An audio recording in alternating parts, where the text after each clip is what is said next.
dia berupaya, berusaha hari ini. Dari dulu sampai sekarang. Kelihatannya tidak ada peperangan hari ini kita lihat. Padahal peperangan itu terus berjalan sampai hari kiamat.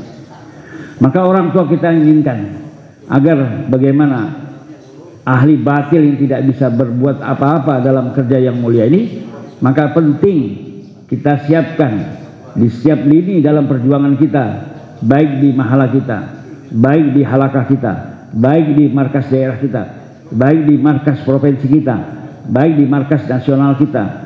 Kita siapkan semua ada bagaimana ada amla di sana. Karena sekali Allah Subhanahu wa taala sebagaimana sahabat radhiyallahu anhum semua amlah. 124.000 sahabat. Ya, itulah amalnya Rasulullah. 313 daripada perang Badar itulah amalnya Rasulullah. Dan Maulana Yusuf katakan, kalaulah ada hari ini di dunia ada 313 saja amlah sebagaimana amalnya sahabat di perang Badar, maka Allah amkan lagi hidayah seluruh alam.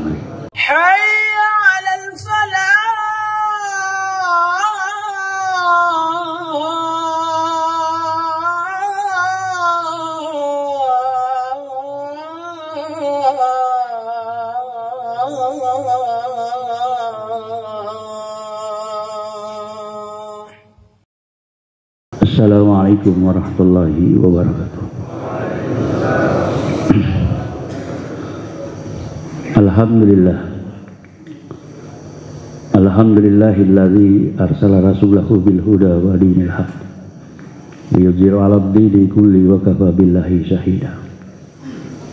Asyhadu an la ilaha illallah wahdahu la syarikalah wa nasyhadu anna sayyidina Muhammadan abduhu wa rasulullah nabiyya ba'da. Allahumma sholli ala sayyidina Muhammad wa ala alihi wa sahbihi wa barik wa sallim. Faqad qala Allah ta'ala fil Qur'anil Karim. A'udzu billahi minasyaitonir rajim. Bismillahirrahmanirrahim. Kuntum khairu ummatin ukhrijat lin-nas ta'muruna bil ma'ruf wa tanhauna 'anil munkar wa tu'minuna billah. Wa qala ta'ala wal takum minkum ummatun yad'una ilal khair wa ya'muruna bil ma'ruf wa yanhauna 'anil munkar wa ulaika humul muflihun. Wa qala Nabi sallallahu alaihi wasallam man ahya sunnati faqad ahabani wa man ahabani kana ma'i fil jannah. Shadaqallahu azim wa shadaqallahi rasulillahil karim. Hadirin yang dimuliakan Allah Subhanahu wa taala. Kita bersyukur kepada Allah Subhanahu wa taala. Karena Allah Subhanahu wa taala telah memberikan kepada kita satu nikmat yang besar, yaitu nikmat iman dan nikmat Islam. Inilah nikmat yang sangat besar yang Allah Subhanahu wa taala berikan kepada diri kita. Sehingga satu masa sahabat-sahabat radhiyallahu anhum sedang duduk-duduk, kemudian dihampiri oleh Rasulullah sallallahu alaihi wasallam. Wahai sahabatku, apa yang kau buat? Maka sahabat tadi katakan, kami sedang bersyukur ya Rasulullah. Kami sedang bersyukur ya Rasulullah. Kami bersyukur atas nikmat yang besar yang Allah berikan dalam diri kami, yaitu nikmat iman dan nikmat Islam. Karena kami dulu membayangkan kami inilah orang-orang yang lemah. Kami inilah orang-orang yang lemah. Tapi karena dengan kuasanya Allah, hidayah ini di tangan Allah Subhanahu wa taala, sehingga kami yang lemah ini Allah Subhanahu wa taala berkenan untuk memberikan iman dan Islam ke dalam diri kami. Maka pantaslah kami ya Rasulullah, kami bersyukur atas nikmat yang besar ini. Bapak Subhanahu wa ta'ala di dalam nasihat orang-orang tua kita sering kita dengar lagi dan lagi. Seperti itu orang-orang tua kita katakan, perborilah iman kalian. Ya ayyuhalladzina amanu aminu. Ini perintah daripada Allah Subhanahu wa taala. Wahai orang-orang yang beriman, berimanlah kamu. Hari ini Subhanahu wa ta'ala, orang tua kita katakan, karena kita merasa terlahir sebagai orang yang beriman, ya, merasa kita terlahir karena orang tua kita orang Islam, kakek nenek kita orang Islam, sehingga kita tidak merasa.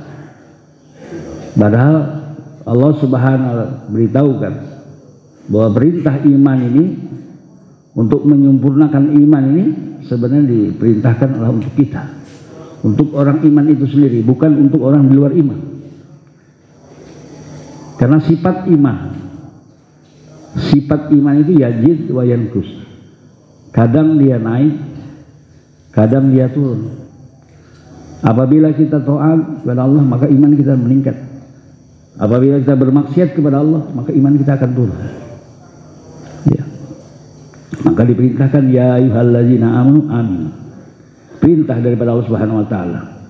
Bagaimana seorang iman untuk menyempurnakan iman. Sehingga orang tua kita katakan, ini pentingnya kita keluar di jalan Subhanahu wa taala ini untuk menyempurnakan iman. Untuk menyempurnakan iman. Jadi kita keluar di jalan Subhanahu wa taala bukan hanya sekedar belajar agama. Kalaulah kita hanya sekedar untuk belajar agama saja, maka satu masa ada batas akhirnya. Kalau kita keluar untuk belajar untuk agama saja, maka satu masa ada batas akhirnya. Ya. Tapi kata para ulama kita, orang tua kita keluar di jalan Subhanahu wa taala ini untuk menyempurnakan iman. Karena untuk menyempurnakan iman ini tidak ada batas akhirnya sampai kita mati. Ya, sampai kita mati. Ya, makanya penting ya kita buat usahanya. Sehingga Rasulullah SAW beritahu kepada sahabatnya, jaddidu imanakum, perbarulah iman kalian. Maka para sahabat ini apabila dia tidak mengerti, maka dia akan bertanya, bagaimana kami hendak memperbarui iman kami ya Rasulullah. Ya, maka Nabi katakan, aksiru min qaulihi la ilaha illallah. Perbanyak olehmu, katakan olehmu la ilaha illallah. Sehingga dari itu sahabat berusaha menyempurnakan kalimat yang mulia ini. Di setiap pembicaraan, setiap ucapan kita usahakan bagaimana kita kaitkan dengan la ilaha illallah. Atau dengan kata lain, kita hendak belajar menafikan. Kita belajar menafikan, membohongkan apa yang kita lihat, apa yang kita nampak. Semua tidak bisa memberikan manfaat, semua tidak bisa memberikan mudarat kecuali atas izin daripada Allah Subhanahu wa taala. Atau lebih mudahnya orang tua kita katakan hari ini kita buat usaha UMM. Lebih mudahnya kita buat usaha UMM. Dakwah, taklim, istibal atau usaha memakmurkan masjid. Sebagaimana Sayyidina Abu Hurairah radhiyallahu anhu, apabila di masjid sudah ada amal, maka dia keluar daripada masjid, kemudian dia iklan ke pasar. Dia beritahu kepada sahabat-sahabatnya bahwa harta waris Rasulullah telah dibagi-bagi. Maka mendengar begitu saja sahabat tadi, kemudian langsung dia berhamburan, dia pergi ke masjid karena mendengar bahwa harta waris Rasulullah ini sudah dibagi-bagi. Maka Abu Hurairah waktu itu duduk sejenak di situ menunggu. Ya, ternyata tidak lama kemudian sahabat-sahabat tadi yang berhamburan ke masjid, tidak lama kemudian dia tinggalkan lagi masjid. Maka saya itu Abu Hurairah katakan, celaka kamu. Kenapa begitu cepatnya engkau mendatangkan kembali lagi ke tempatmu yang sini? Maka Abu Hurairah katakan, apa yang kau dapati di sana? Apa yang kau lihat di sana? Maka sahabat tadi katakan, saya dapati di sana hanya orang yang berzikir, sebagian ada orang sholat, sebagian ada yang menimba ilmu. Maka dia kata tidak ada harta waris Rasulullah saya lihat dibagi-bagi. Maka sahabat Abu Hurairah katakan, itulah sebenarnya harta waris Rasulullah. Karena Rasulullah SAW tidak meninggalkan dinar dan dirham, tapi beliau meninggalkan yaitu amal-amal agama. Bapak Subhanahu wa Ta'ala, inilah yang hari ini dikehendaki oleh orang-orang tua kita. Inilah yang dikehendaki oleh orang-orang tua kita. Bagaimana masjid kita hidup amal 24 jam. Bagaimana masjid kita hidup amal makmur 24 jam. Sehingga sekarang orang-orang lama kita diminta untuk keluar 6 bulan setiap tahunnya. Bukan 4 bulan lagi, tapi 6 bulan. Ya, 4 bulan kita keluar dari markas provinsi kita. Kemudian setelah itu beberapa bulan kemudian saat kita bermusyawarah, kemudian takasa berikutnya adalah sisanya tadi adalah mungkin 2 bulan. Karena keadaan seperti ini, kita tidak mungkin datang ke India. Ya, padahal yang dikehendaki 2 bulan ini kita khidmat di Nizamuddin sebenarnya. Tapi karena keadaan lockdown seperti ini, kita belum bisa masuk ke sana. Ya, sedangkan orang-orang tua kita ini menghendaki bagaimana kita supaya datang ke Nizamuddin. Untuk apa ke sana? Untuk apa ke sana? Bukan untuk khidmat seperti mana kita lihat kata-kata khidmat, bukan. Datang ke sana untuk mengambil pikir dan risau daripada orang tua kita. Kita bawa ke seluruh alam. Ini yang dikehendaki oleh orang tua kita. Datang ke sana untuk mengambil pikir, ya, mengambil pikir daripada orang tua kita. Kita bawa ke seluruh alam. Yang hari ini orang tua kita menghendaki setiap masjid hidup amal makmur 24 jam. Setiap masjid amal makmur 24 jam. Setiap rumah juga amal dari 24 jam. Sehingga setiap lelaki ahbab ini terkait dengan masjid, setiap wanita terkait dengan taklim mingguan mahala, dan setiap anak terhubung dengan maktab-maktab agama. Inilah yang hari ini disuarakan oleh orang-orang tua kita di Nizamuddin sana. Inilah yang disuarakan oleh orang tua kita. Maka inilah pentingnya kita sebagai ahbab ini bagaimana menjadikan diri kita sebagai amla dalam musyahadah ini. Ciri daripada amla, orang tua kita katakan ciri daripada amla adalah wahdatul fikir, wahdatul kalimah. Satu pikir dan satu kalimah. Ini ciri daripada amla. Ya, ciri daripada amla wahdatul fikir, wahdatul kalimah. Pikirnya sebagaimana pikir daripada orang tua kita di Nizamuddin, perkataannya sebagaimana perkataan orang tua di Nizamuddin.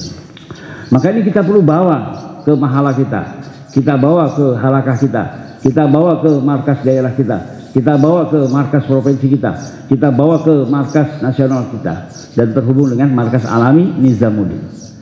Karena hari ini subhanahu wa ta'ala orang tua kita katakan dunia ini dikatakan sudah akhir. Dunia ini sudah akhir.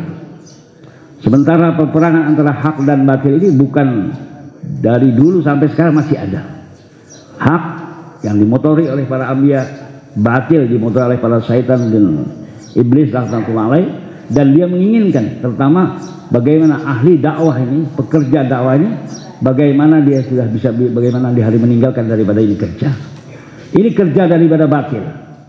Kerja daripada batil, bagaimana agar ahli dakwah ini meninggalkan daripada kerjanya. Nah, sehingga kita lihat ya, dia berupaya, berusaha hari ini dari dulu sampai sekarang. Kelihatannya tidak ada peperangan hari ini kita lihat. Padahal peperangan itu terus berjalan sampai hari kiamat. Maka orang tua kita inginkan agar bagaimana ahli batil yang tidak bisa berbuat apa-apa dalam kerja yang mulia ini, maka penting kita siapkan di setiap lini dalam perjuangan kita, baik di mahala kita, baik di halakah kita, baik di markas daerah kita, baik di markas provinsi kita, baik di markas nasional kita. Kita siapkan semua, ada bagaimana ada amla di sana. Amla bagaimana supaya ada dia di sana. Ya, jadikan minimalnya kata orang tua kita secara infiradi kita jadikan diri kita ini sebagai amla. Kemudian secara istimai kita siapkan orang-orang lain menjadikan dirinya jadi amla. Secara pribadi jadikan diri kita sebagai amla. Kemudian secara istimai bagaimana kita siapkan orang-orang lain menjadi amla. Bagaimana untuk menjadikan amla daripada usaha yang mulia ini? Maka dikatakan majma' yang ada di mahala kita. Majma' yang ada di mahala kita, kita hubungkan dengan penanggung jawab yang ada di halakah kita. Majma' yang ada di halakah kita, kita hubungkan dengan penanggung jawab yang ada di markas daerah kita. Majma' yang ada di markas daerah kita, kita hubungkan dengan penanggung jawab di markas provinsi kita. Dan majma' yang ada di markas provinsi kita, kita hubungkan dengan penanggung jawab markas di provinsi di negara kita. Dan begitu terus sampai ke Nijabun. Baru akan wujud amla dalam kerja dakwahnya. Karena sekali Subhanahu wa taala, sebagaimana sahabat radhiyallahu anhum semua amla. 124.000 sahabat. Ya, itulah amlanya Rasulullah. 313 daripada perang Badar, itulah amlanya Rasulullah. Dan Maulana Yusuf katakan, kalaulah ada hari ini di dunia ada 313 saja amla sebagaimana amlanya sahabat di perang Badar, maka Allah amkan lagi hidayah seluruh alam. Allah akan kembali amkan hidayah ini seluruh. Allah ada 313 saja amla sebagaimana amlanya sahabat di perang Badar. Baru 13 diminta. Ya, maka untuk itu bagaimana kita mau jadikan diri kita? Kita hari ini memang di mana-mana diadakan istimewa, diadakan dengan jor dan sebagainya. Tapi kita lihat, kita saksikan sendiri berapa banyak amla yang bergerak, berapa banyak majma' yang biasanya pulang. Sehingga kalau kita lihat di mahala kita, di halakah kita, kalau ditanya berapa banyak ahbab yang ada di mahala antum, ya alhamdulillah banyak sekarang. Tapi kenapa tidak ada kegiatan di sini? Karena dikatakan penanggung jawabnya lagi keluar, atau amlanya lagi keluar. Bila saja amlanya keluar, maka yang lain tidak bisa berbuat apa-apa. Kenapa? Karena masih sebatas majma', bukan sebatas amla. Majma' itu dia tidak bisa menggerakkan orang lain. Tapi kalau dia amla, dia akan bisa menggerakkan orang lain. Maka penting, kata orang-orang tua kita dalam usaha yang mulia ini, kita mau tingkatkan dari sebatas dari majma' bagaimana menjadi amla. Dari majma' menjadi amla. Amla adalah orang yang menggerak dan menggerakkan, bukan digerakkan. Bukan kalau mau digerakkan baru dia gerak. Tapi kalau amla, dia menggerak dan menggerakkan orang lain. Sehingga apabila dia di mahala tadi, apa misalnya tidak ada yang bergerak, dia akan bergerak. Dia akan mengusuli orang lain. Dia akan mengarahkan bagaimana program makobi dia. Tapi kalau hanya sebatas majma', ya kalau dia tidak ada yang mengingatkan, ya biasa-biasa saja. Tidak mengingat, dia ada biasa-biasa saja. Karena merasa ini bukan tanggung jawab saya. Bertanggung jawab bukan kerja saya. Nah, seperti itu hari ini kita banyak terjadi sekarang. Bukan hanya orang yang merasa kali ini sudah sering keluar, bahkan yang sering keluar pun merasa seperti itu. Kalau tidak diingatkan, maka dia tidak bisa kerja. Sementara kita yang diinginkan oleh orang-orang tua kita menghendaki bagaimana kita mau kerja ini seperti mana orang-orang tua kita inginkan, bagaimana kita menggerakkan orang lain, gerak dan menggerakkan orang lain, sehingga kerja ini akan berjalan. 313 seandainya ada amla di muka bumi ini, maka Allah ya akan hidayah di seluruh alam lagi. Maka penting Subhanahu wa taala hari ini kita jangan apa namanya, maksudnya kita puas. Misalnya ditanya berapa banyak orang yang di mahala kita, berapa banyak ahbab di mahala kita. Kami sudah buat adakan pemekaran, tapi giliran 1-2 orang yang ahbab amalnya gerak, maka mahala tadi langsung tidak ada kegiatan. Berarti maknanya bahwa amal tadi belum terbentuk di sana, baru sebatas majma' di sana, baru terbentuk sebatas majma' di sana, bukan amalnya. Sementara dalam usaha yang mulia ini kita penting sekali lagi bagaimana kita menjadikan diri kita sebagai amla, orang-orang yang menggerak dan menggerakkan daripada ini kerja. Nah, sehingga kita lihat baru dengan itu akhirnya dimanapun, apakah dia di mahala dia, apakah dia di halakah dia, ya kan? Biarpun dia bersendirian, tapi kalau dia menjadi seorang amla dirinya, maka dia bawa pikir dari masa kita, bagaimana masjid makmur 24 jam, hidup suasana makmur 24 jam. Kemana dia datang, dia duduk di sana, dia musyawarahkan, ya, dia pikirkan bagaimana masjid bisa hidup sebagaimana yang dikehendaki oleh orang tua kita. Ini yang menjadi sekarang keinginan orang tua kita. Sehingga bagaimana amla kita, seorang amla yang ada di mahala tadi, dia pikir hari-hari bagaimana masjid hidup makmur 24 jam. Setiap ahbab terhubung dengan amal masjid, setiap wanita terhubung dengan taklim mingguan mahala, setiap anak terhubung dengan maktab-maktab agama. Ini yang dikehendaki oleh orang tua. Inilah yang disebarkan. Inilah yang disebarkan oleh orang-orang tua kita. Diucapkan lagi di mahala, di halakah, di mahala. Nah, barulah batil ini tidak bisa buat apa-apa. Batil ini tidak bisa berbuat apa-apa kalau mahala terhubung dengan halakah, halakah terhubung dengan markas daerahnya, markas daerah terhubung dengan markas provinsinya, markas provinsi terhubung dengan markas nasionalnya, dan markas daerah terhubung dengan markas alami Nizamuddin, yaitu di sana. Baru batil ini tidak bisa berbuat apa-apa. Batil ini tidak bisa berbuat apa. Kenapa? Karena dikatakan orang tua kita, batil hari ini terus dan terus berupaya bagaimana untuk menghancurkan daripada ini usaha. Bagaimana ini kerja, bagaimana menghancurkan daripada ini usaha dan ini kerja. Maka penting setiap diri kita nih mau meningkatkan daripada majma' menjadi amlah. Insyaallah ya, kita mau tingkatkan diri kita, bukan hanya sebatas majma', tapi menjadi amlah. Kalau ada amlah di setiap mahala kita, di halakah kita, di markas daerah, markas provinsi dan sebagainya, malu kerja ini akan terjaga. Tapi kalau tidak, maka kerjanya akan lemah, kerjanya akan lemah. Kenapa? Karena merasa orang-orang yang bertanggung jawab ini apabila ada di mahala tadi baru kerja berjalan.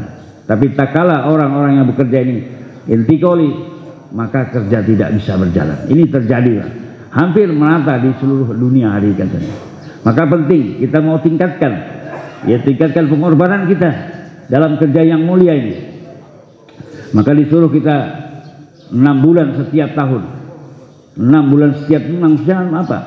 Maksudnya untuk mengambil pikir, risau daripada orang tua kita, kita bawa ke seluruh alam. Kita bawa pikir dan risau daripada orang tua kita untuk kita bawa ke seluruh alam. Ini yang menjadi kehendak daripada masyarakat kita hari ini. Ya, kita datang ke sana, kemudian kita belajar mengambil pikir dan risau daripada orang tua kita ini, kita bawa ke seluruh alam. Nah, apakah penting? Sekali lagi kita tambah pengorbanan, kita tambah pengorbanan, seperti mana dulu sahabat-sahabat radhiyallahu anhum dalam usaha yang mulia ini, tambah lagi pengorbanan, tambah lagi, ya, tambah pengorbanan,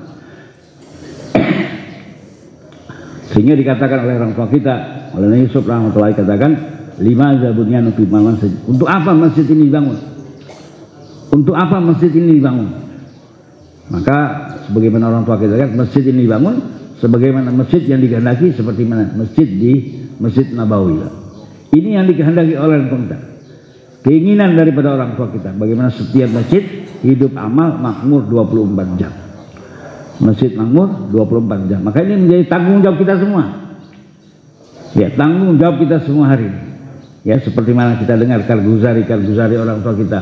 Ya, masjid yang ada di Indonesia ini belum bisa menyempurnakan UMM. Sekali lagi, belum ada masjid yang ada di Indonesia ini untuk menyempurnakan UMM. Seperti mana orang tua kita menghendaki UMM ini dikehendaki bagaimana 5 kali dalam setiap sehari semalam. 5 kali, Pak.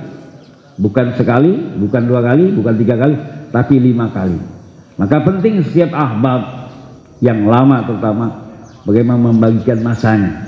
Kalaulah katanya ada ahbab 3 orang saja yang bisa meluangkan waktu 8 jam setiap harinya, ya, 8 jam setiap harinya, maka masjid ini layak bisa dihidupkan 24 jam.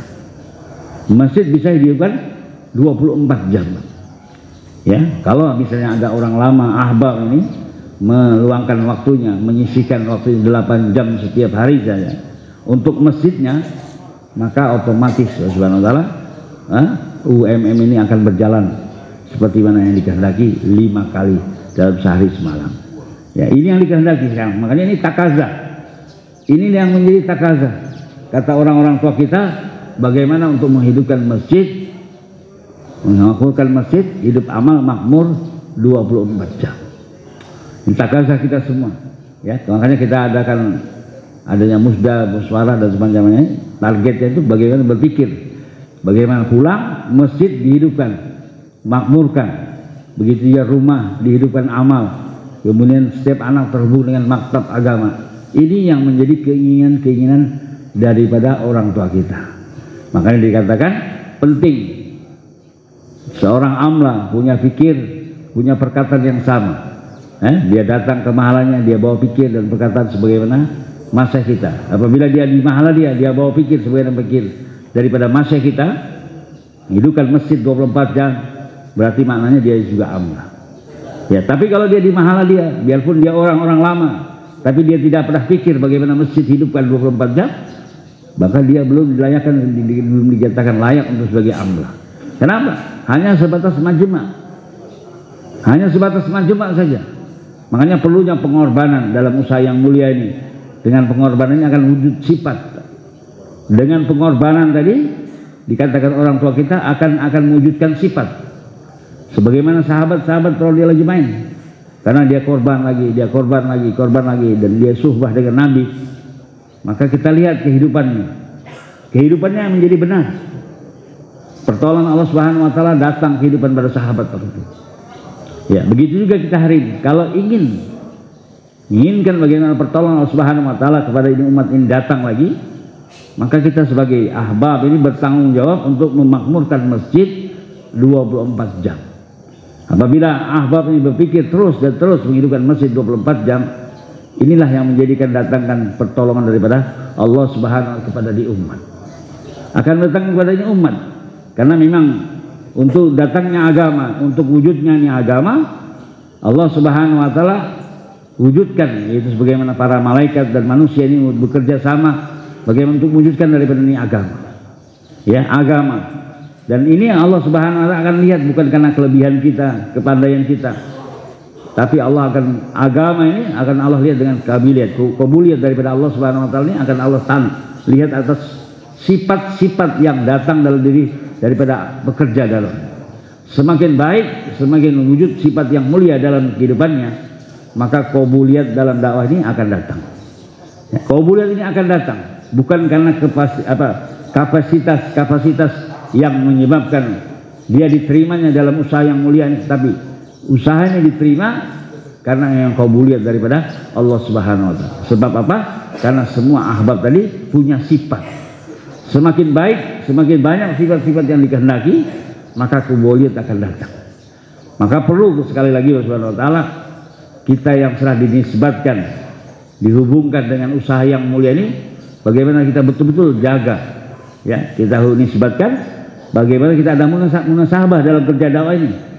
Setelah kita dinisbatkan dalam kerja yang mulia ini, maka kita ada cinta kasih kepada usaha ini. Ya, ada munasabah sehingga kita bisa istiqomah dalam kerja yang mulia ini. Kalau hanya sebatas dinisbatkan saja, tapi tidak ada sifat munasabah, ya boleh jadi kita terlempar satu masa dalam ujian yang mulia. Sebagaimana satu orang dikatakan orang tua kita, seorang satu orang yang punya rumah tangga, dia dinisbatkan ini suaminya, ini istrinya. Ya, istrinya merasakan ini suami saya, suami ini istri saya. Sudah dinisbatkan. Tidak hanya sebatas dinisbatkan saja, dihubungkan atas dengan perkawinan saja. Kalau tidak ada cintaan yang lebih, yang dalam atas perkawinan ini, boleh jadi satu hari perkawinan akan bubar. Ya, akan bubar. Ya, setelah dihubungkan dengan dinisbatkan dengan perkawinan tadi, boleh jadi kalau perkawinan tidak dibina dengan betul-betul, boleh jadi satu masa perkawinan akan pecah. Begitu juga dalam usaha yang mulia, kata ini orang tua kita. Setelah kita dinisbatkan dalam usaha yang mulia ini, tidak cukup hanya kita dinisbatkan, dihubungkan dengan kerja yang mulia, maka kita ada munasabah dalam diri kita kepada kerja ini. Maksudnya kita ada cinta kasih kepada usaha, kesungguhan kita memegang usaha, ya, keseriusan dalam memegang usaha, ada munasabah, baru kita akan terjaga. Dan pastinya usaha ini akan berjalan dengan bantuan Allah Subhanahu wa taala. Kita tidak akan bisa berjalan tanpa bantuan daripada Allah Subhanahu wa taala. Untuk perkara dunia saja, kalau kita tidak dibantu oleh Subhanahu wa taala, pasti kita akan terjadi kebosanan. Ya, apalagi untuk perkara akhirat. Maka kita perlu untuk sampai kepada istiqomah tadi, maka kita perlu bantuan daripada Allah Subhanahu wa taala. Maka untuk datangnya bantuan kepada Allah Subhanahu wa taala dalam kerja yang mulia ini, perlunya kita dengan ittibai sunnah. Kita ikut sunnah. Ya, jadi untuk menjalankan ini kerja, untuk datangkan kecintaan ini pada kerja, maka kita katakan, orang tua kita katakan sering ittiba'i sunnah. Sebagaimana Maulana Ilyas rahmatullah alaih dalam kitabnya Malmuzat, maksud daripada usaha dibuat adalah untuk menghidupkan sunnah. Maksud daripada usaha untuk menghidupkan ini sunnah. Maka penting kita bawa sunnah ini dalam kehidupan kita, dalam ibadah kita, dalam muamalah kita, dalam muasyarah kita, dalam akhlak kita. Kita bawa dalam akhlak kita, dalam dakwah kita bawa. Karena dibalik daripada sunnah ini ada janji dan pertolongan Allah Subhanahu wa taala. Ya, ada janji dan ada pertolongan dari Subhanahu. Sehingga yang dikatakan oleh orang tua kita, yang membedakan usaha kita ini dengan usaha-usaha agama di luar sana, yaitu dalam ittiba'i sunnah. Dalam ittiba'i sunnah, maka kita perhatikan sekali lagi bagaimana kita menjalankan kerja ini dengan ikut sunnah. Apabila kita ikut sunnah, maka pertolongan Allah Subhanahu akan datang. Sebagaimana dikatakan dalam satu riwayat, satu jamaah dihantar waktu di zaman Sayyidina Umar radhiyallahu ta'ala, beberapa bulan tidak bisa menguasai daripada satu kawasan. Maka Amir berpikir bagaimana untuk menyelesaikan masalah ini. Ya, seminggu, 2 minggu, sebulan, berapa bulan tidak bisa menyelesaikan masalah. Maka Amir tadi dengan bijak menulis surat kepada Amirul Mukminin. Maka Amirul Mukminin Umar radhiyallahu ta'ala katakan, coba tolong perhatikan apakah ada di antara jamaahmu yang meninggalkan sunnah. Apakah ada di jamaah kamu yang meninggalkan sunnah? Ternyata Allah Subhanahu wa ta'ala telah dicek, ternyata sunnah yaitu dalam miswak ditinggalkan oleh sahabat waktu itu. Karena tertinggalnya sahabat meninggalkan miswak saat itu, sehingga pertolongan Allah Subhanahu tidak datang waktu itu. Maka segeralah waktu itu Amir katakan, kalau gitu kita cari kayu untuk bermiswak. Akhirnya semua sahabat-sahabat mengambil miswak, ya, mengasah daripada mengambil miswak. Tidak lama kemudian seorang pengintai daripada orang kafir tadi melihat bahwa orang-orang Islam hari ini dia telah asah giginya dengan kayu-kayu. Maka dengan asbab tadi akhirnya orang kafir tadi meninggalkan daripada medan pertempuran. Allah Subhanahu wa ta'ala dengan pedang tidak bisa menyelesaikan, tapi justru dengan miswak Allah selesaikan. Ini satu sunnah yang hari ini kita anggap biasa-biasa saja, meninggalkan daripada ini sunnah. Sedangkan kita katakan di balik sunnah ini ada kejayaan, di balik sunnah ini ada pertolongan Subhanahu wa ta'ala. Maka kita usahakan melihat kehidupan kita ini, melihat 100% bagaimana sunnah dalam kehidupan kita. Karena dengan kita menjalankan kerja ini ikut sunnah, maka pertolongan Subhanahu wa ta'ala akan datang. Sebagaimana sahabat tadi. Jadi sahabat radhiyallahu anhu menjalankan kerja ini selalu memperhatikan daripada itu sunnah. Ya, tidak itu sunnah kecil atau sunnah besar. Semua sunnah itu besar. Ya, kita anggap aja ini sunnah itu kecil. Tadi tidak ada sebenarnya. Orang tua kita katakan makan dengan tangan kanan saja, Pak. Ini lebih baik daripada mendapatkan dunia beserta isi-isinya. Ini makan dengan tangan kanan. Kenapa? Dunia beserta isinya satu masa akan hancur, tapi sunnah tidak akan hancur. Maka untuk itu perhatikan sekali lagi, kita tengok dalam kehidupan kita ini, bukan masalah dalam ibadah saja. Kita mau ikut sunnah, ikut seluruhnya. Ya, qul in kuntum tuhibbunallaha fattabi'uni yuhibbukumullah wa yaghfir lakum dzunubakum wallahu ghafurur rahim. Kata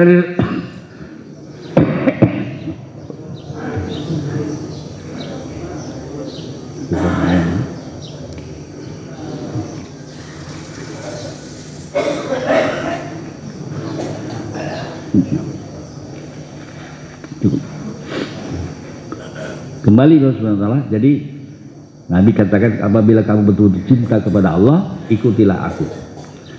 Jadi perintah daripada Allah Subhanahu wa ta'ala kita ini untuk menjalankan kehidupan ini memang ikut sunnah. Ya, ikut sunnah. Maka apabila kamu ikut sunnah, yuhibbukumullah wa yaghfir lakum dzunubakum wallahu, kamu akan dicintai Allah, akan disayangi Allah, dan kamu akan diampuni dosa-dosa. Jadi Allah Subhanahu wa ta'ala ini kehidupan yang hari ini, yang dulu melanda dalam kehidupan para sahabat, bagaimana sahabat betul-betul 100% dalam hidup ikut sunnah. Maka maksud dakwah inilah dikatakan oleh Maulana Idris untuk menghidupkan sunnah. Menghidupkan sunnah, baik dalam ibadah, baik dalam keseharian kita, dalam muasalah kita, dalam muamalah kita, dalam akhlak kita, terlebih lagi dalam dakwah. Dalam dakwah, bagaimana kita dikatakan dalam dakwah ini, sunnahnya itu adalah sunnah dakwah ini pertamalah umumiyah. Sifat dakwah ini adalah umumiyah dalam sunnah dakwah. Maka kita katakan kita perlu kerja dalam usaha dakwah ini bukan hanya satu kelompok golongan yang kita usahakan, tapi setiap kelompok, setiap golongan bagaimana kita usahakan usaha yang mulia. Karena ini sifat dakwah ini secara umumiyah, bukan hanya sebatas kelompok atau satu bangsa atau kaum. Ya, kalau kita hanya buat usaha sebatas kaum satu bangsa, maknanya kita akan kembali kepada usaha nabi-nabi terdahulu. Karena usaha nabi-nabi itu hanya sebatas ini kaum Ad, ini kaum Samud, ya seperti itu. Tapi umat baginda Nabi Muhammad SAW dalam dakwah ini dia sifatnya lah umumiyah. Maka kita perlu bergaul kepada setiap manusia. Kita bergaul kepada setiap manusia, setiap lapisan masyarakat. Apakah yang di kota, apa yang di desa, yang kaya, yang miskin, yang terpelajar, yang bodoh, kita perlu duduk bersamanya. Kita bersamanya. Karena ini sifat dakwah Nabi ini, sifat pertama adalah umumiyah, umum. Ya, hanya tidak dibatasi satu kelompok saja atau satu apa namanya tuh di masyarakat, tidak, tapi umum. Kita bergerak secara umum. Maka Rasulullah SAW dalam usaha yang mulia ini bagaimana? Dalam membawa jamaah tadi dibentuk oleh Rasulullah SAW, situ dicampur orangnya. Ada yang kaya, ada yang miskin, ada yang terpelajar, ada yang bodoh. Bahkan satu masa ada satu orang sahabat yang tidak mau bergaul, yang tidak mau bersama-sama orang lain. Dia selalu berasingan, dia duduk bersama kaumnya saja. Ya, sebagaimana itu bahaya diingatkan Rasulullah. Kalau kamu terus buat seperti itu, maka akhlakmu tidak akan berubah. Akhlakmu tidak akan berubah. Ahsan bin Daud radhiyallahu ta'ala waktu itu karena senang duduk dia di kaumnya. Dia kalau keluar bersama kaumnya, ya kemana dituju, kepada kaumnya. Maka Nabi ingatkan, kalau kamu terus buat begitu, maka sifat kamu, akhlak kamu tidak akan berubah. Maka penting kata orang tua kita dalam usaha yang mulia ini kita bawa sebagaimana sifat umumiyat dalam dakwah ini. Sebagaimana Nabi ya bawa usaha ini kepada setiap lapisan masyarakat. Tidak membatasi daripada kelompok masyarakat, tapi ya sudah ya. Tidak membatasi, tapi umum. Ya, makanya umum. Nabi pernah bentuk rombongan tuh seperti itu. Ya, akan sehingga datang sifat apa namanya akhlak yang diinginkan daripada kerja yang mulia. Ya, sebagaimana satu masa Nabi telah bentuk satu jamaah. Nabi telah bentuk satu jamaah yang itu amirnya, yaitu waktu itu dia ada orang yang apa namanya amir daripada Muawiyah radhiyallahu ta'ala. Dan kita tahu siapa itu Muawiyah. Muawiyah ini adalah orang yang miskin sekali. Dia miskin sekali.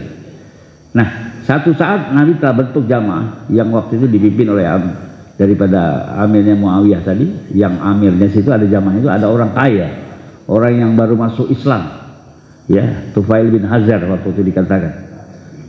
Maka saat itu dia berjalanlah kelompok ini jamaah tadi. Maka tidak lama kemudian karena apa namanya Muawiyah ini tidak punya sendal, dia katakan, wahai saudaraku, bolehkah kiranya kalau aku meminjam sendal daripada kamu sementara kamu berada di atas tundangan kuda? Untuk apa pakai sendal?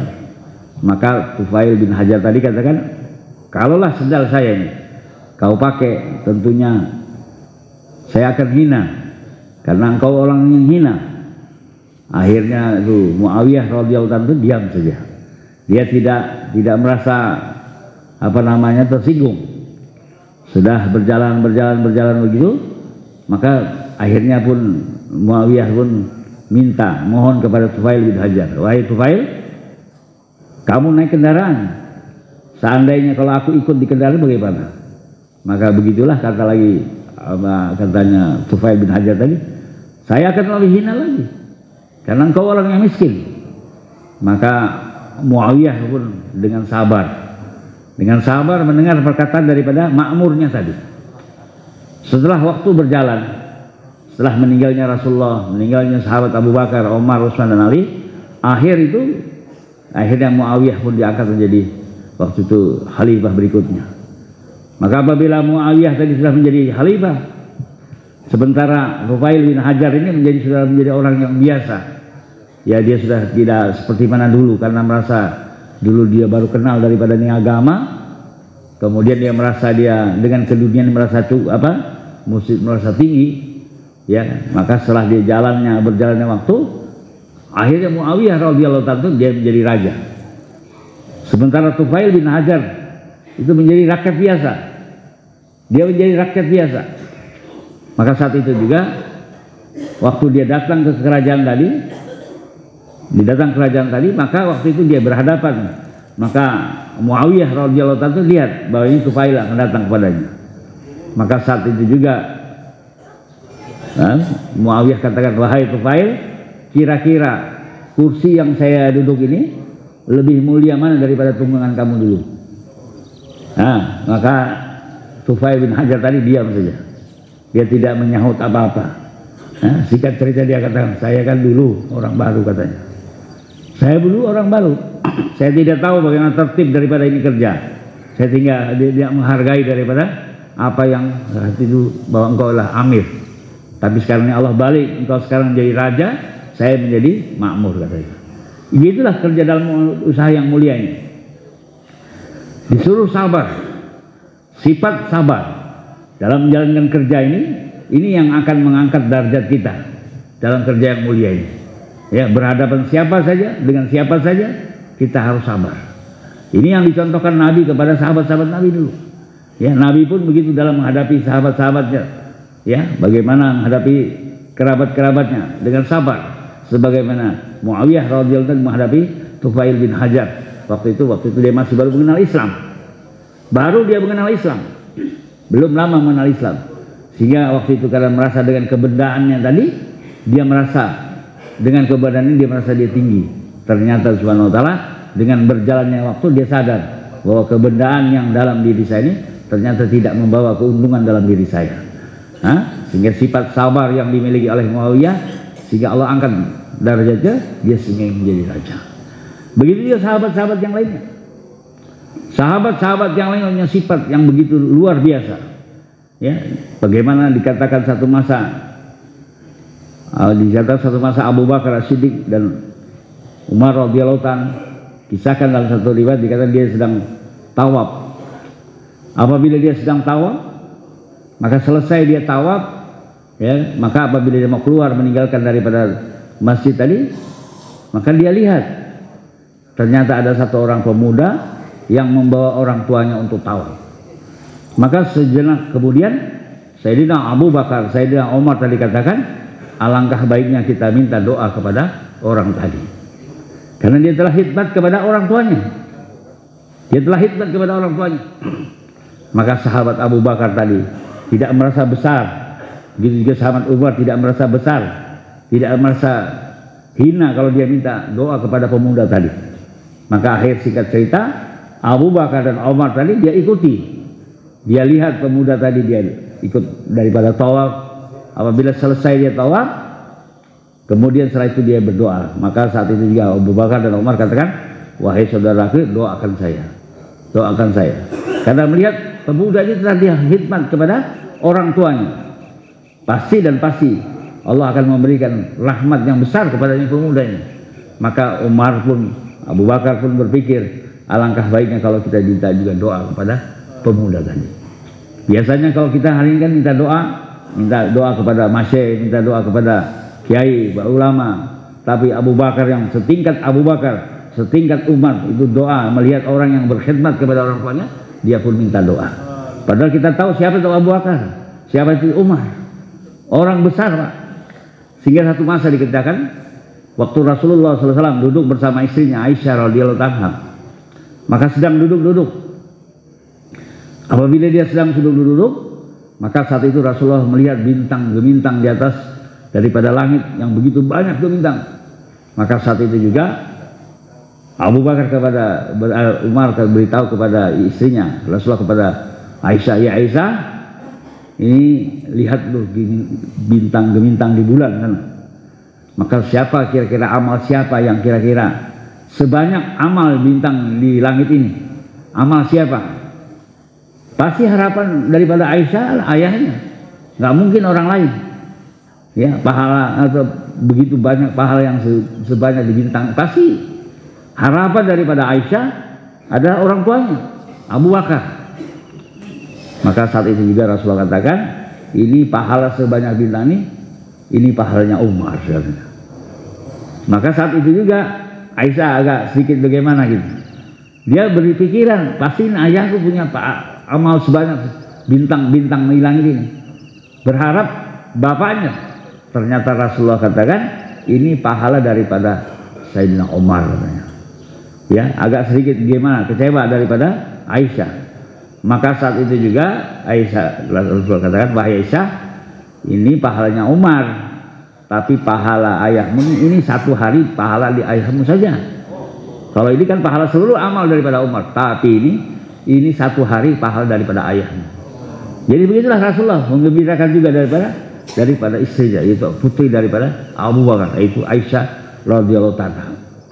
Jadi Subhanahu wa ta'ala sekali lagi ini sifat-sifat yang memang diberikan oleh Allah Subhanahu wa ta'ala kepada sahabat dulu.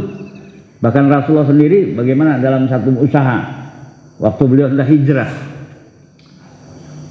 Perintah hijrah waktu itu diperintahkan oleh Allah Subhanahu wa ta'ala, maka saat itu Rasulullah pilih yaitu Abu Bakar As-Siddiq. Padahal sahabat itu sahabat yang lain masih banyak. Umar masih ada, Utsman ada, masih Ali. Maka saat itu Abu Bakar, apakah aku diperintahkan untuk hijrah kepadamu ya Rasulullah? Iya.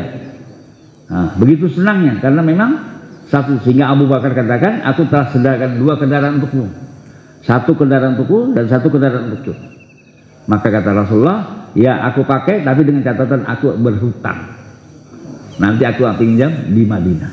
Aku akan kembalikan apabila aku dipilih. Nah, sifat Nabi dalam usaha agama, bagaimana Nabi yang telah disiapkan oleh sahabatnya untuk kendaraan, ternyata Nabi katakan, aku ambil tapi siap aku berhutang. Jadi Nabi itu dalam seperti berangkat dalam keadaan berhutang, bahkan dia pun meninggalkan dalam keadaan miskin. Ini sifat Nabi. Maka dikatakan waktu Nabi kita diminta mau menjadi seorang raja atau Nabi yang seorang hamba. Tapi Nabi katakan, aku ingin menjadi Nabi yang seorang hamba. 1 hari makan, 1 hari lapar.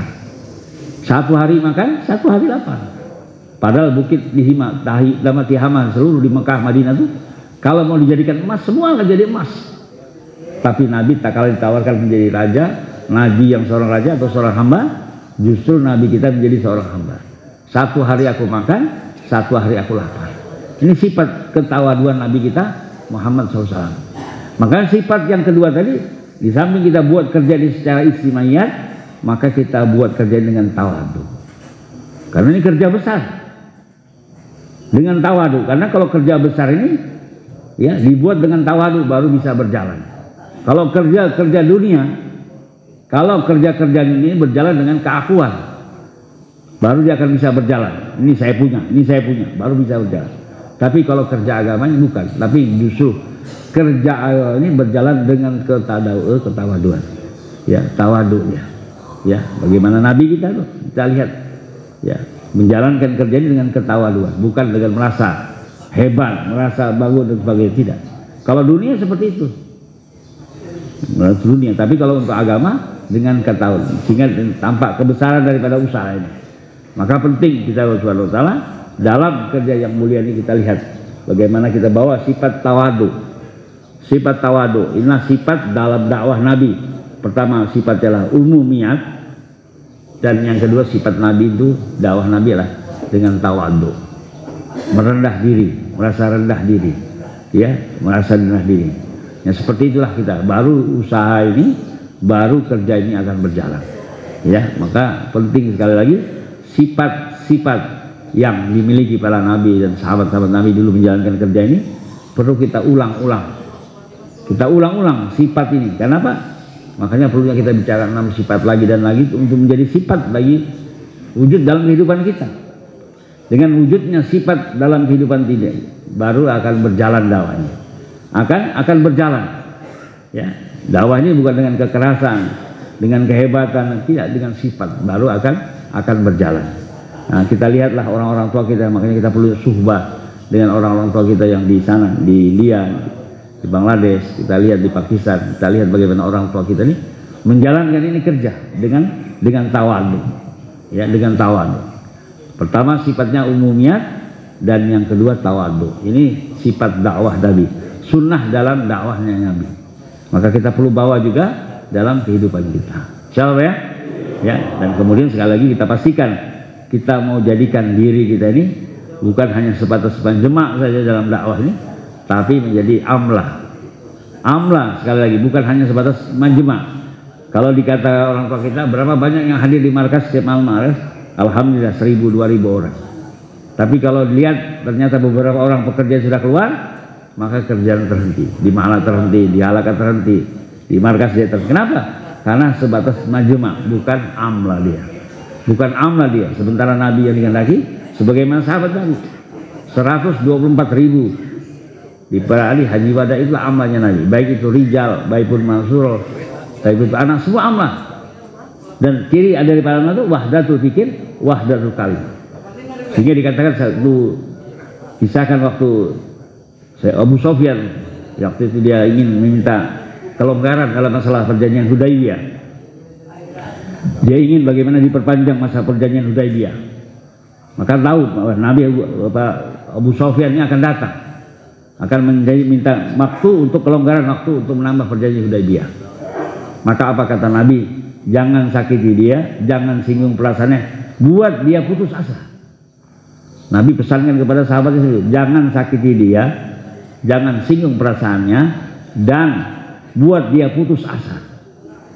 Maka Abu Sofyan itu berpikir, kalau gitu aku datang kepada Abu Bakar, karena Abu Bakar ini orang yang paling lembut, mungkin bisa diajak kompromi lah, bagi sehingga perjanjian Hudaybiyah bisa diperpanjang.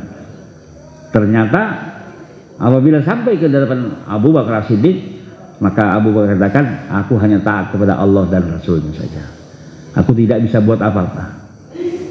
Akhirnya Abu Sofyan pun meninggalkan daripada Abu Bakar. Kemudian sejurus kemudian dia mendatangi Sayyidina Umar. Sayyidina Umar pun begitu juga, saya tidak bisa buat apa-apa, saya serahkan kepada Allah dan Rasulnya saja. Maka Abu Sofyan pun berpikir lagi, kalau gitu saya akan datang kepada anak saya, yaitu Ummu Habibah, putri daripada istri daripada Rasulullah sendiri. Maka dia datang kepada anaknya Abu Habibah. Dia kata, saya tidak bisa buat apa-apa, saya tidak bisa menolong kamu, saya hanya taat kepada Allah dan Rasulnya. Kemudian kepada pemudanya sebagaimana Ali bin Abi Thalib, begitu dia katakan, hanya taat kepada Allah dan Rasulnya. Jadi lihat ucapan daripada baik itu rijal atau Rasulullah pun anaknya, satu pikir dan satu kata, wahdatul pikir, wahdatul kalimah. Inilah ciri daripada amlah, wahdatul pikir, wahdatul kalimah, satu pikir dan satu kata. Apa yang menjadi pikir daripada pikir masa kita, sebenarnya ini yang kita mau bawa ke mahala kita. Apa yang menjadi perkataan daripada masa kita, ini yang kita bawa dalam ke mahala kita, ya, sehingga nanti semua, sehingga akan wujud yang namanya Islam, yang akan wujud yang kekuatan, ya. Makanya perlunya kita datang dulu ke Nizamuddin untuk ambil pikir daripada masa kita. Kalau tidak bisa ke Nizamuddin, kita datang ke Jakarta, ya, kita khidmat, kita datang ke sana ambil pikir daripada orang tua kita di sana. Sehingga pikir itu kita bawa ke halaqah kita bawa ke mahala kita bawa ke markas daerah kita bawa ke markas provinsi kita. Sehingga apa? Terjadi kekuatan yang hari ini kalau tidak kita hubungkan, kaitkan mahala, halaqah, markas daerah, markas tidak ada hubungan, maka ini akan menjadikan ahli batil, akan memporak-porandakan kerja kita, akan memporak-porandakan kerja kita. Ya, maka seperti mana sahabat Nabi tadi, waktu Abu Sofyan datang untuk minta kelonggaran, tapi sahabat punya wahdatul fikir, wahdatul kalim. Diucapkan Nabi, dijawab sahabat Nabi, semua sama, tidak beda. Yang diucapkan Abu Bakar, diucapkan daripada Umar, diucapkan daripada Ummu Habibah, yang rijal pun masuk sama, yaitu wahdatul fikir, wahdatul kalim, satu pikir dan satu kata. Begitu juga dalam usaha ini. Kalau di mahala kita pikir sebagaimana pikir masa kita bawa, di halaqah kita bawa bagaimana kita bawa pikir daripada masa kita, di markas daerah kita bawa ke pikir daripada masa kita, di markas daerah kita bawa ke pikir daripada markas kita, maka ini akan terjadi kekuatan yang batil tidak bisa berbuat apa-apa.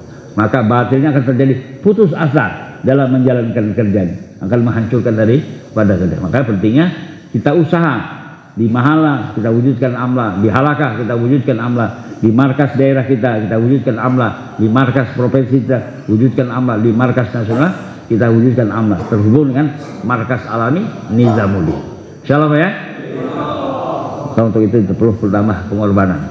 Untuk supaya kita dalam dakwah ini katanya untuk menghilangkan, kalau Pak Ghazali itu katanya untuk menghilangkan kejenuhan dakwah ini dengan cara satu saja, tambah pengorbanan. Nah, ini jadi ini Pak Ghazali katanya untuk menghilangkan kejenuhan dalam dakwah ini dengan cara satu, menambah pengorbanan. Ya, insyaallah Pak. Boleh taskil ya.